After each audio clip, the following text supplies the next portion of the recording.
माटी आमर मारे बाबू माटी आमर बुआरे बाबू माटी आमर मारे बाबू। जर भाईना नमस्कार नानू भाईना मु निरंजन मु प्रगति कोरापुट आसती तुम विषय टे भाईना कह। मो ना अच्छी महादेव प्रजा गाँ अच्छी करंजीगुड़ा फर्स्ट अच्छी महादेव जिला ब्लॉक अच्छी कोरापुट। नानी तुम ना टे कह। शशि परजा भाईना ये जो कुकुड़ा पालन कर देसी कुकुड़ा पालन कर तुम्हें से कुकुड़ा पालन नानी भी तुम सहयोग कर कौन। हाँ बेले मुझे तो न पारे कि स्त्री भी साहय कर दुई लोग काम ताले चल देखा केमती कुकुड़ा तुम पालन कर कौटी कुकुड़ा माने रोचंदी कौन खाऊचंदी से विषय टिके देखिबा चलो। माने ताले जो कुकुड़ा माने घर को घरटा सेटा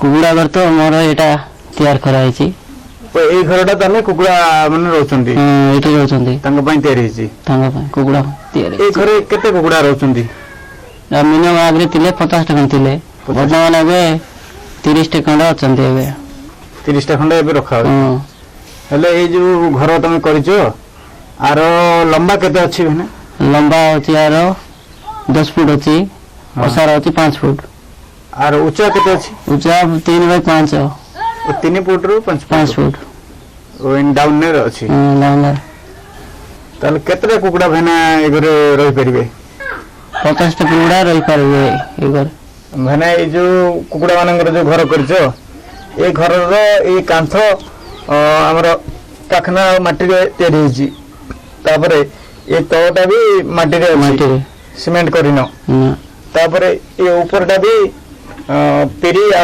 बाउंस की काठपाट लगाई कि तुम करछो ऊपरटा छावनी करछो जे एत पे ए सब करिया को तमर केते पैसा खर्च होइछ एटा हमर तो किछि पैसा खर्च नहीं हमें बापा मां एटा सब मिसिक ना एटा कराई छै घर सब मिसिक निजे करछो निजे करछो तापरे ए सब जिंस पत्र सब किनिया पे पैसा दरकार है निकी किछि भी नहीं ता हमर जंगल तो तार आनलो ए काठ बाउंस आ पेरी भी हमर तो निजे अछि तार वानी एटा छपर कर दै छै पखना माटी कोड आनलो पखना भी गां रागा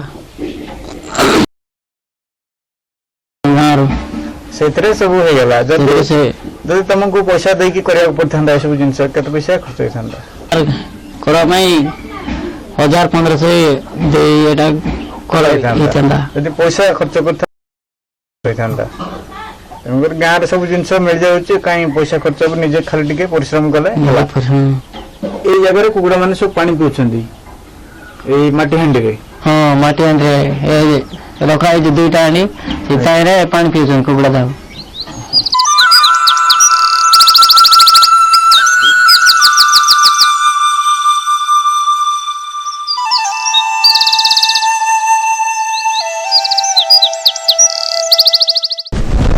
भाईना ये कुकुड़ा मान खाया सब कौन दौच खाद्य कौन तांगर दौच कुकुड़ा मान को दो थाली रखाई से खंडा और खुद दे से बटा था आ से सांडा था से भात दे बासी भात घर रो जहा बड़का भातरा से तांगो भी दई दो बड़का भात से दे दो तापर एटा जो कहले कोन कुंडा आ कोन पानी अरे कुंडा और पानी मिसे कि ना दे खुद बेटा खाऊ खुदड़ा तळे खुद से खाउचंदी तळे पका ले खाइबे खुद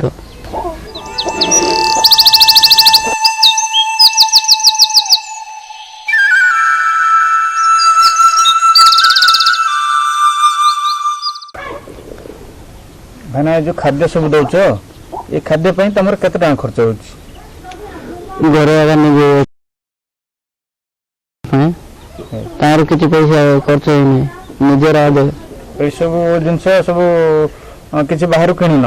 ନା ଖୁଦ କୁଣ୍ଡା ଆଉ ବାସି ଭାତ ଯାହା ବଳକା ଏଇଟା ଦଉଛୁ ଆଉ ଏସବୁ ଘରେ ଅଛି ସବୁ ଘରେ ଅଲଗା ଅଛି। ଜିନିଷ ଯୋଉ ବାସି ଭାତ କି ଭାତ ଫାତ ବଳିଲେ ସେଗୁଡା ଦେଇ ଦଉଛ। ତାପରେ କୁଣ୍ଡା ଖୁଦ ଏସବୁ ତ ଘରେ ଘରେ ଅଛି ରହୁଛି।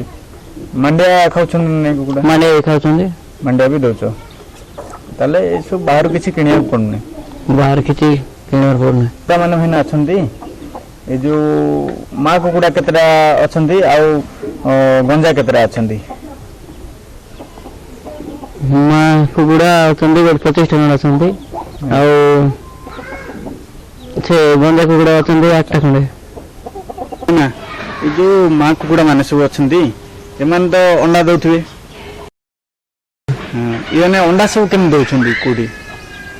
ଅଣ୍ଡା ମାନେ ମୁଁ ଏଠି କରାହେଇଛି ଚାଟନା କିମ୍ବା ଶିକା କରି ତା ଚାଟନା ଭିତରେ ପାଳ ଟିକେ ଦେଇକିନା ଯାହା କୁକୁଡ଼ା ଆଇବେ ଏଇଠୁ ମାଟି ପାହାଚ କରିଛି ସେଠୁ ଡେଇକିନା ଏଠି ଅଣ୍ଡା ଦଉଛନ୍ତି। ଉପରେ ଯାଉଛନ୍ତି ସିଡ଼ି ଭଳିଆ ଯୋଉ ହେଇଛି ଭଳିଆ ପାହାଚ ଏ ପାହାଚରେ ଚଢିକି ଉପରେ ଯାଉଛନ୍ତି। ଉପରେ ଯାଇକି ସେ ପିରିରେ ବସିକି ଅଣ୍ଡା ଦଉଛନ୍ତି। ଏତେ ସବୁ ଜିନିଷ ସବୁ କଣ ପାଇଁ କରିଛ? ମାନେ ଏଇଟା କାହିଁକି କରାହେଇଛି ମାନେ କୁକୁର ସାପ ଏ ଯାକ ଅଣ୍ଡା ଖାଇଦେବେ ବୋଲି ମୁଁ ଏମିତି ପ୍ଲାନିଂରେ କରାହେଇଛି ଏଇଟା। ତାକୁ ଏତେ ଯୋଜନା କରିକି ତମେ ଏମିତି କରିଛ ସାପ ଆଉ କୁକୁର ବିଲେଇ ସବୁ ବଞ୍ଚିବା ପାଇଁ।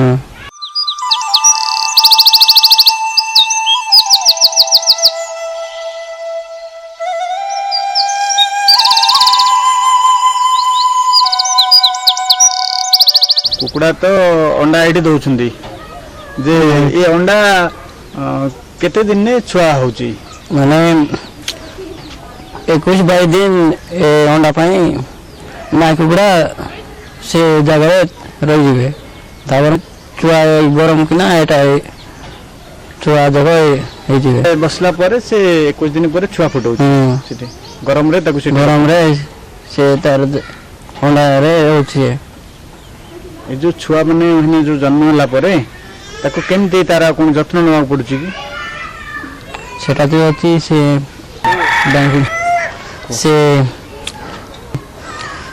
ଛୁଆ ଜନ୍ମ କରନ୍ତି ଚଟ ବେଳ ଇଏ ଗୁଡ଼ାନି ଅଛି ତାହେଲେ ସେ ଛୁଆକୁ ଗୁଡ଼େଇକିନା ରଖିବାକୁ ପଡ଼ିବ। ୟାର ଭିତରେ ରଖିଦଉଛ ତା ମା ସହିତ ସେ ଛୁଆ ଗୁଡ଼ାଇକିନା ପଡ଼ିବ। ଛୋଟ ଛୁଆ ଯେ କେତେ ଦିନ ଏମିତି ଭିତରେ ଘୋଡେଇକି ରଖୁଛ? ନା 15-20 ଦିନ ଗୁଡ଼ାଇ ରଖିବାକୁ ପଡ଼ିବ। କାହିଁକି ମାନେ ସେ ଛୋଟ ଥିଲା ବେଳେ କୁଆଡ଼େ ପଳାଇବେ କ'ଣ ମରିଯିବେ ବୋଲି ଆମେ ଟିକେ ଦାୟିତ୍ୱରେ ନେବା କଥା। ଖାଇଦେବେ ମୂଷା ଯାକ ଆଉ ସାପ ଯାକ ବି ଖାଇଦେବେ। ସେଥିପାଇଁ ଆମେ ଗୁଡ଼ାଇ କରୁଛୁ। ଏଇଟା ଟିକେ ଛୁଆ ବଡ ବଡ ହେଇଗଲେ ତାକୁ ତାପରେ ଛାଡ଼ିଦେଲେ ମା ସହିତ ଟିକେ ଚାଲାବୁଲା ଟିକେ ଫ୍ରିରେ ବୁଲିବେ। ଭାଇନା ଆମର ତମେ ତ ଏତେ କୁକୁଡ଼ା ରଖିଛ, ଏ କୁକୁଡ଼ା ମାନେ ରହିବା ଭିତରେ ମଝିରେ ମଝିରେ କୁକୁଡ଼ା ମାନଙ୍କୁ ସବୁ ରୋଗ ହେଉଥିବ, ସବୁ କି ରୋଗ ହୁଏ କୁକୁଡ଼ା ମାନଙ୍କୁ? ଝାଡ଼ା ଦଳା ଝାଡ଼ା ଏଇଟା କରିବେ। ତାପରେ ଚୁନା ଭଳିଆ ତାପରେ ଏ ଗୁମା ବୋଲି ରୋଗ ସେଟା ବି ଝୁମରା ରୋଗ ସେଟା ବି ହେବ। ଆଉ ହଠାତ୍ ଚଟପଟ ହେଇକିନା ସେଟା ବି ମାରିବେ। ସେଟା ବି ହଠାତ୍ ସେଟା ବି ଏଇଟା ତା ପାଇଁ ରୋଗ ସେଟା ବି ଗୋଟେ। ଆଉ ଗୋଟେ ଆଖିରେ ଗାଁ ଭଳିଆ ହବ ବସନ୍ତ ଭଳିଆ ସେଟା ବି ରୋଗ ଗୋଟେ। ସେଟା ବି ହଉଛି କୁକୁଡ଼ା। ଏ ସବୁ ରୋଗ କେବେ ହେଇଛି ତମର? ହେଇଛି। ଏଇଟା ହେଲା ପରେ ତାକୁ କ'ଣ କରିଛ ତା ପ୍ରତିକାର ପାଇଁ? ସେ ରୋଗ ହେଲେ କ'ଣ ତାକୁ ଔଷଧ ଦେଇଛ କୋଉଠୁ? ତା ପାଇଁ ଘରେଠୁ ଆମେ ନିଜେ ତିଆରି କରୁଛୁ। ହଳଦୀ କିମ୍ବା ଚାଉଳ ପିଆଜ ଏଇଟା ଚେଚିକିନା ତାକୁ ପାଣି ସହିତ ମିଶାଇକିନା ଆମେ କୁକୁଡ଼ା ରୋଗ ପାଇଁ ଏଇଟା ଆମେ ବ୍ୟବହାର କରୁଛୁ। ହଳଦୀ ପିଆଜ ଚାଉଳକୁ ବାଟିକି କୁକୁଡ଼ା ମାନଙ୍କୁ ଦେଇଛ। ସେଥିରେ ଭଲ ହେଇଛି? ଭଲ ହେଇଛି କିମ୍ବା ନ ଭଲ ହେଲେ ଆମେ ଏଲାଇତ ଅଛି ତା ପାଖରେ ଔଷଧ ବି ଆଣୁଛୁ। ଆଉ ଯୋଉ ଆମର ମସ୍ତପୁଟ ନା କୋଉଠି ରହୁଛନ୍ତି ମସ୍ତପୁଟ ସେଠୁ ଆଣୁଛ? ସେଇଟା ଆଣୁଛୁ। କୁକୁଡ଼ା ମାନେ ସବୁ କେତେ ଟଙ୍କାରେ ବିକ୍ରି ହେଉଛନ୍ତି କୁକୁଡ଼ା ଆଉ କୋଉଠି ବିକ୍ରି ହେଉଛନ୍ତି? ଗୋଟେ ଗୋଟେ ମାନେ କୁକୁଡ଼ା 200-250 ଏମିତି ବିକ୍ରି ହଉଛି। ଗୋଟେ ଗୋଟେ କୁକୁଡ଼ା ହଁ। କେତେ ଓଜନ ହବ? ମାନେ କେଜି 1.5 କେଜି হবে। ଗୋଟେ କେଜି ଦେଢ଼ କେଜି। 1.5 କେଜି ଭିତରେ କୁକୁଡ଼ା 200-250 ହଁ, ଟଙ୍କା 250। ଭିତରେ ବିକ୍ରି ହେଉଛନ୍ତି। ସେ ସବୁ କୋଉଠି ବିକ୍ରି ହେଉଛନ୍ତି? ଏଠି ଗାଁରେ ବିକ୍ରି କରୁଛ ନା ଆଉ କୋଉଠି ନେଉଛ ବିକ୍ରି କରିବା ପାଇଁ? ଗାଁରେ ବିକୁଛୁ, ଏ ବାହାର ଲୋକମାନେ ଆସୁଛନ୍ତି କୁକୁଡ଼ା ନେବା ପାଇଁ, ନଚେତ କୋରାପୁଟ ବି ନେଉଛନ୍ତି ବିକିବା ପାଇଁ। ଘର ପାଖକୁ ଆସୁଛନ୍ତି ଲୋକ? ଘରକୁ ଆସୁଛନ୍ତି। କୋରାପୁଟରେ କୋଉଠି ବିକୁଛ? କୋରାପୁଟ ଯୋଉ କୁକୁଡ଼ା ମାର୍କେଟ ଅଛି ସେଠି ନେଇ ବିକୁଛୁ। ସେଠି ବିକୁଛ? ହୁଁ, ସେଠି ବି ସେଇ ରେଟ୍ରେ ବିକୁଛ? ସେଇ ରେଟ୍ରେ ବିକୁଛୁ। କୁକୁଡ଼ା ସବୁ କେତେ ଦିନେ ଥରେ ବିକ୍ରି ହେଉଛି? ମାନେ 2 କିମ୍ବା 3 ମାସ ପରେ ବିକୁଛୁ। ଯୋଉଟା ବଡ଼ ସାଇଜ ହେଲେ ଏଗୁଡ଼ାକୁ ବିକୁଛୁ ଆଉ। ଟିକେ ବଡ଼ ହେଇଗଲେ ବଡ଼ ହେଇଗଲା। 2-3 ମାସରେ ହେଇଯାଉଛନ୍ତି।